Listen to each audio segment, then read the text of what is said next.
Morning students. Previous class के अंदर हम लोगों का चैप्टर यूएनओ जो है वो एंड हो गया था और उस यूनिट का वो लास्ट चैप्टर था। अब जो इसके बाद जो यूनिट आ रही थी वो आपके उदारवाद और मार्क्सवाद वाली थी। बट अभी जो आपका सिलेबस कम हुआ है उसकी वजह से वो पूरी यूनिट जो है उसको हटा दिया गया है। अब जो आपकी लास्ट यूनिट बचती है बोर्ड के अकॉर्डिंग वो है भारतीय राजनीति के उभरते आयाम यूनिट 4। और इसका जो मार्क्स डिवाइडेशन है वो ये है कि अब ये 20 मार्क्स जो है उसकी यूनिट हो गई है पूरी। अ, इसका जो फर्स्ट चैप्टर है वो नियोजन और विकास नीति आयोग के संदर्भ में ये आपका फर्स्ट इसका चैप्टर है। और मे बी बोर्ड के एग्जाम्स में इसमें से एक 6 नंबर का क्वेश्चन जो है वो आपके आ सकता है, क्योंकि जो मार्क्स हैं वो 20 मार्क्स कर दिए हैं इस यूनिट के।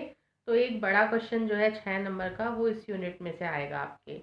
तो इसकी स्टार्टिंग अपन करेंगे कि अगर अपन देखें नियोजन होता क्या है। नियोजन को इंग्लिश में बोलते हैं प्लानिंग।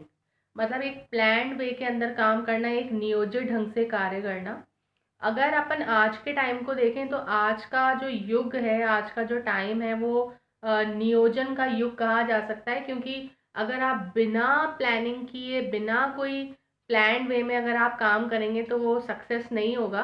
तो ये कह सकते हैं हम कि जो वर्तमान जो युग है उसको नियोजन का युग कहा जा सकता है।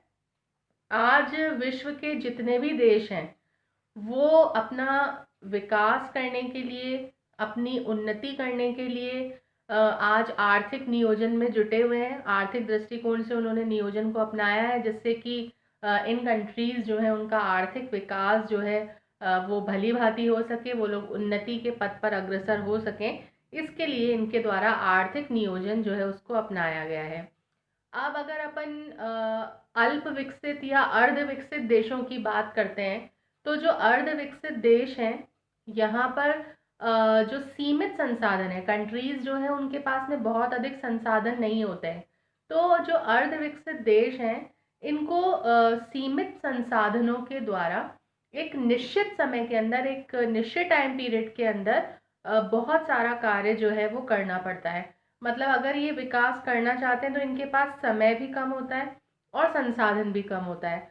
तो कम समय और कम संसाधनों के अंदर अपना विकास करने के लिए नियोजन जो है उसका अपना एक विशेष महत्व है। अगर हम प्लानिंग करके प्लान्ड वे के अंदर कोई काम करेंगे तो हम कम समय में भी और कम संसाधनों के अंदर भी उसको पूरा कर सकते हैं। अब अगर अपन भारत जैसी कंट्रीज या भारत या अन्य जो अर्ध विकसित देश हैं या अल्प विकसित देश हैं, अगर अपन उनकी बात करते हैं तो हमारे यहाँ पर बहुत सारे रीजंस ऐसे हैं जिसके कारण से नियोजन जो है उसकी आवश्यकता अनुभव की जाती है या ऐसा माना जाता है कि यहाँ पर नियोजन होना चाहिए। इसका सबसे इम्पॉर्टेंट रीज़न ये है कि अगर आप भारत के अंदर देखेंगे तो भारत जो है वो अनेक समस्याएं जो है उनसे ग्रसित है। जैसे कि यहाँ पर गरीबी की प्रॉब्लम है, साथ ही साथ बेरोजगारी जो है वो भी बहुत अधिक है।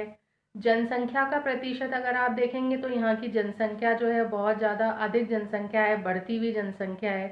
साथ ही साथ यहाँ पर औद्योगिकरण जो है उसकी भी बहुत अधिक आवश्यकता है। तो ये जो रीजंस हैं, ये जो समस्याएं हैं, अगर इन समस्याओं को हमको दूर करना है तो उसके लिए नियोजन जो है उसकी आवश्यकता है। एक योजनाबद्ध तरीके से कदम उठाने की आवश्यकता है इन सारी प्रॉब्लम्स को दूर करने के लिए।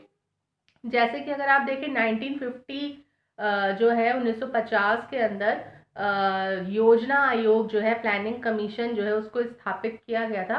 और इसका उद्देश्य यही था क्योंकि हमने नियोजन जो है उसको स्वीकार किया था, इसलिए योजना आयोग जो है उसकी स्थापना हुई थी। इसके अलावा भी योजना आयोग के निर्माण से पहले भी अगर आप देखेंगे तो इंडिया के अंदर बहुत सारे प्रयास जो हैं वो नियोजन के किए गए हैं। जिनके कुछ पॉइंट्स मैं आपको लिखवा रही हूँ, ये आप लोग ज़रूर नोट डाउन कर लेंगे क्योंकि बुक के अंदर ये सारे पॉइंट्स जो हैं वो नहीं दिए हुए हैं। बट अगर नियोजन का कोई भी क्वेश्चन आएगा तो आपको 3-4 ये पॉइंट जो है वो मेंशन करने चाहिए, इससे आपके मार्क्स अच्छे आ सकते हैं। तो इसका जो फर्स्ट पॉइंट है वो ये है कि भारत में सबसे फर्स्ट जो नियोजन का नाम सुनने में आया था वो आया था 1934 में। 1934 में एम विश्वेश्वरैया, नाम याद रखेंगे, एम विश्वेश्वरैया। 1934 के अंदर एम विश्वेश्वरैया जो है, इनकी पुस्तक है प्लान इकोनॉमी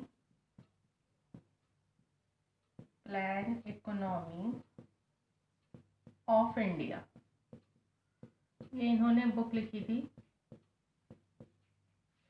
इसमें ये जो बुक थी इनकी, plan economy of India, M Visvesvaraya की, इसके अंदर इन्होंने आय को दुगना करने के लिए एक 10 वर्षीय योजना जो थी वो बनाई थी। मतलब कि कैसे अपनी आय को दुगना किया जा सकता है, इसके लिए 10 इयर्स का एक प्लान जो है वो तैयार किया था एम विश्वेश्वरैया जो है, उन्होंने बताया था अपनी book plan economy of India में। उसके बाद में जो नाम सुनने में आता है वो आता है 1938 के अंदर। इसमें कांग्रेस पार्टी जो थी उसके अनुरोध पर एक राष्ट्रीय योजना समिति का गठन किया गया था। राष्ट्रीय योजना समिति, ये राष्ट्रीय योजना समिति बनाई गई थी और इसके जो सभापति थे वो हमारे भारत के प्रथम प्रधानमंत्री पंडित जवाहरलाल नेहरू जो हैं, वो इसके सभापति जो थे वो जवाहरलाल नेहरू जो है उनको बनाया गया था। इसके बाद में 1944 के अंदर कुछ उद्योगपति जो थे उन्होंने देश के आर्थिक विकास के लिए बम्बई योजना ये बनाई थी। ये इम्पॉर्टेंट है, बॉम्बे प्लान भी कहते हैं इसको। तो ये तैयार किया था 1944 में। और इसके बाद अगर आप देखेंगे तो श्रीमन नारायण की गांधीवादी योजना है, एम.एन. रॉय की जन योजना है, 1950 के अंदर जयप्रकाश नारायण की सर्वोदय योजना, ये सारे इसी दिशा के अंदर उठाए गए कुछ सार्थक प्रयास थे। तो इन सारे पॉइंट्स जो हैं उनको आप मेंशन करेंगे। इसके बाद एक छोटा सा टॉपिक बुक के अंदर योजना आयोग का दिया हुआ है। तो देखो, योजना आयोग जो है इसकी स्थापना जो थी वो 15 मार्च 1950 को की गई थी। ये आप ध्यान रखेंगे, 15 मार्च 1950 को योजना आयोग बना था। ये शॉर्ट क्वेश्चन में पूछा जा सकता है। योजना आयोग 15 मार्च 1950 को, और इसका जो अध्यक्ष हुआ करता था वो हमेशा प्रधानमंत्री होता था। और ये एक संवैधानिक संस्था नहीं है। संवैधानिक संस्था का तात्पर्य ये है कि योजना आयोग जो है इसके बारे में संविधान के अंतर्गत कहीं पर भी कोई उल्लेख नहीं किया गया है। इसकी जो स्थापना हुई थी वो सरकार के द्वारा एक सीधे साधे प्रस्ताव के जरिए की गई थी। मतलब कि संविधान के अंतर्गत इसका कोई भी उल्लेख जो है वो नहीं किया गया था। और ये आयोग जो है ये पंचवर्षीय योजनाएं जो है उनके निर्माण के अंदर अपनी महत्वपूर्ण भूमिका निभाता है। मतलब योजना आयोग का मेन काम यही है कि विभिन्न क्षेत्रों के अंदर विकास के लिए पंचवर्षीय योजनाएं जो है वो तैयार करना। अब जो मेन इम्पॉर्टेंट चीज़ आपको इसमें ध्यान रखनी है वो ये है कि वर्तमान के अंदर योजना आयोग जो है उसका नाम जो है वो परिवर्तित किया गया है और इसका नाम जो है वो नीति आयोग कर दिया गया है और इसकी डेट है 1 जनवरी 2015। तो ये आप ध्यान रखेंगे, 1 जन 2015 जो है उसको, इसका जो नाम है योजना आयोग का, उसको बदल करके नीति आयोग कर दिया गया है। ये आपका एक इम्पॉर्टेंट क्वेश्चन है, शॉर्ट के अंदर आपसे पूछा जा सकता है। तो नीति आयोग जो है, बाकी सारी चीज़ें वही है, प्रधानमंत्री इसका अध्यक्ष होता है और कार्य सारे ये वही करता है। इसके बाद में जो टॉपिक है वो है नियोजन की आवश्यकता क्या है, नियोजन क्यों होना चाहिए। तो देखिए, इसके कुछ पॉइंट्स जो हैं वो बुक में दिए हुए हैं। इनके बारे में हम नेक्स्ट लेक्चर के अंदर अध्ययन करेंगे। Thank you.